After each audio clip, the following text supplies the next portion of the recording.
When we got married, I thought everything would finally fall into place. We had planned our honeymoon for months, choosing a beautiful city by the sea where we could relax and start our new life together. I imagined late-night walks, laughter, and intimacy that would strengthen our bond. Instead, what I got was the biggest shock of my life. On the first night of our honeymoon, when we arrived at the hotel, she suddenly turned to me and said, "I don't feel comfortable sharing a bed with you yet. We'll sleep separately."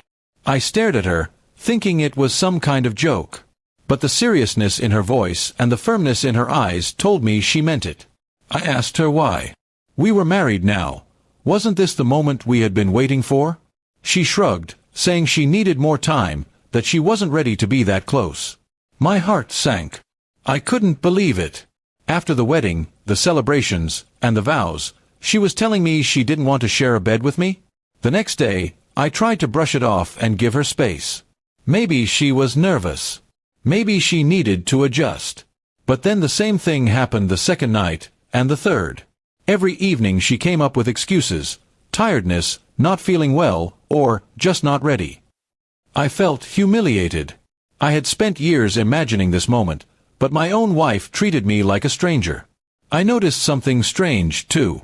While she avoided me, she spent more and more time on her phone, messaging and giggling to herself. When I asked who she was talking to, she quickly dismissed it as just a friend. That answer didn't sit right with me.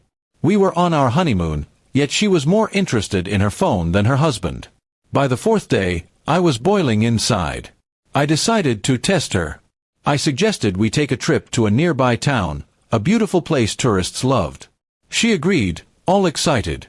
We traveled together, but once we arrived, she again pulled away from me, acting cold and distant. That night, she once again refused to sleep beside me. I had had enough. Lying awake in the small hotel bed, I realized this marriage wasn't what I thought it was.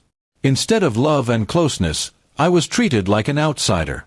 Worse, I started to suspect there was another man involved, and that was why she was pushing me away. My gut told me she wasn't just not ready, she was hiding something. The next morning, I made my decision. I booked a ticket back home without telling her. I left her a short note: "If you didn't want to be my wife in truth, you should never have married me. I hope you find what you're really looking for." Then I quietly left the city, leaving her behind. When I got home, I turned off my phone for a day. The peace I felt was strange but powerful. The weight of her rejection, her lies, and her distance suddenly lifted. When I turned my phone back on, there were dozens of missed calls and messages from her. She was furious, demanding to know how I could abandon her. I ignored most of them, but one message stood out. She wrote, "You embarrassed me. What will people say?" That one line told me everything I needed to know. She wasn't concerned about me, our marriage, or even what went wrong. She only cared about appearances, about saving face in front of family and friends. Later, I discovered through a mutual friend that she had been talking to another man even during our honeymoon. She hadn't been nervous at all. She simply didn't want to be close to me because her heart was elsewhere. The betrayal cut deep, but it also confirmed I had made the right decision. When she finally came back home weeks later, she tried to play the victim, accusing me of being cruel for leaving her in another city. I didn't argue. I just told her that marriage meant honesty, loyalty, and respect, things she had failed to give from day one. I filed for divorce soon after, unwilling to waste more time on someone who never truly wanted me. Her family tried to intervene, begging me to forgive her.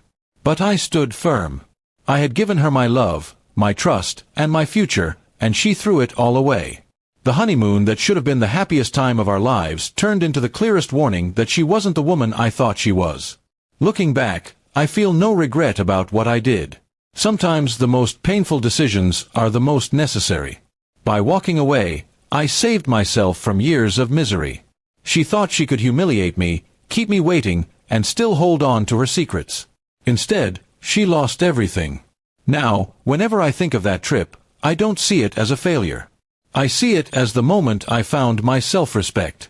I learned that love cannot survive without trust and honesty. And I learned that sometimes, leaving someone behind is the best kind of revenge.